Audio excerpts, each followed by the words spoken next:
beginning to my journey started at a pretty young age, but I really didn't get the diagnosis until I was in my 20s. I was referred to the best OBGYN in Northern Colorado, the best surgeon in Northern Colorado, and he did a laparoscopy thinking he was going to find endo. He did not find endo. He then said, okay, I think you have adenomyosis, which is just inside the uterus, and here's some anti-inflammatories and Percocet. Go home and live your life. And I couldn't take Percocet.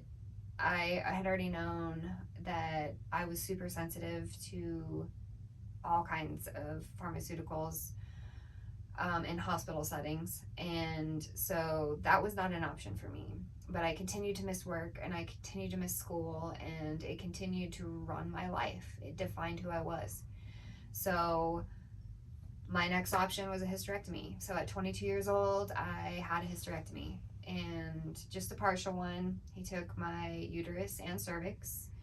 When he went in there to do that surgery, he did find endo all over, and he did not tell my parents that endo was discovered before yanking my uterus and cervix, which I've always thought was weird, and I've never been okay with it. I think that he took my option to have children but didn't fix the problem, because endo thrives when there's still hormones, and I still had my ovaries. I was still producing estrogen, and whatever endometriosis implants were still in my abdomen, they were still going to wreak havoc. So he not only took away my option to have children, which affected me way later in life that I couldn't even fathom at 22, but didn't fix the issue. So about a month and a half after my hysterectomy, I started leaking fluid, didn't know what it was. I was in excruciating pain, ended up in the hospital for about 4 days. During that stay, I quit breathing. They rushed my mom out of the room. A bunch of doctors came in, had to revive me. Heart stopped and everything, and they didn't even tell me when I woke up what had happened. My mom had to tell me, and still to this day, I find that really weird. It's really odd that they wouldn't tell me what had happened.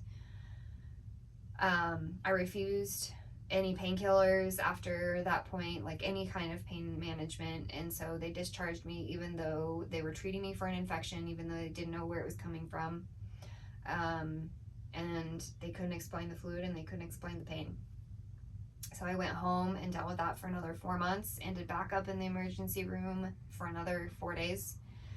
Again, didn't take any of the painkillers, again leaking fluid, and they were going to discharge me because they weren't medically treating me because I was refusing pain management. So even though I was leaking fluid and I was in excruciating pain, they didn't know what to do for me, so they were going to discharge me, and my parents said, absolutely not.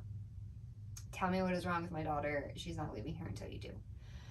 Finally, we got another OBGYN that kind of stepped in and was like, all right, here's the game plan. She got me an appointment with a urologist, thinking maybe during the hysterectomy, ureter or bladder or something was cut, and that's the fluid that I was leaking, even though a CT scan didn't exactly show that. It showed something at the top of my vaginal cuff, which they just disregarded. So I'm getting my first of 5 cystoscopies and didn't find anything in the urinary system per se. I did leak fluid. Doctor got upset with me. Also, between those times of ending up in the hospital, I had to be cauterized in office, and the doctor was just telling me, you're fine, because it is excruciating. I'm wide awake, and he's, up in there towards my vaginal cuff cauterizing, and there was nothing. It was painful. He's telling me, you're fine, it's in your head. And his assistant wouldn't give me an excuse to get out of work because of all the pain and everything I was experiencing. She also said it was in my head. So I started again to believe them, that that this was normal, that this was in my head, that I'm going crazy. Um, and the crazy thing to me about it all was that having that hysterectomy and getting that endo diagnosis, I felt validated in that there was a reason for my pain. But everything after that point still I was being told was in my head. And that didn't make any sense to me. So I struggled after that second surgery that I ended up, she went in and she said that I had a little hole at the top of my vaginal cuff. I was leaking peritoneal fluid for 8 months. It wasn't in my head. And I was validated, but it didn't mean anything at that point. I was still in a lot of pain and I was experiencing all kinds of urinary symptoms.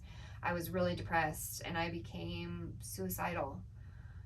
And that led to my second diagnosis.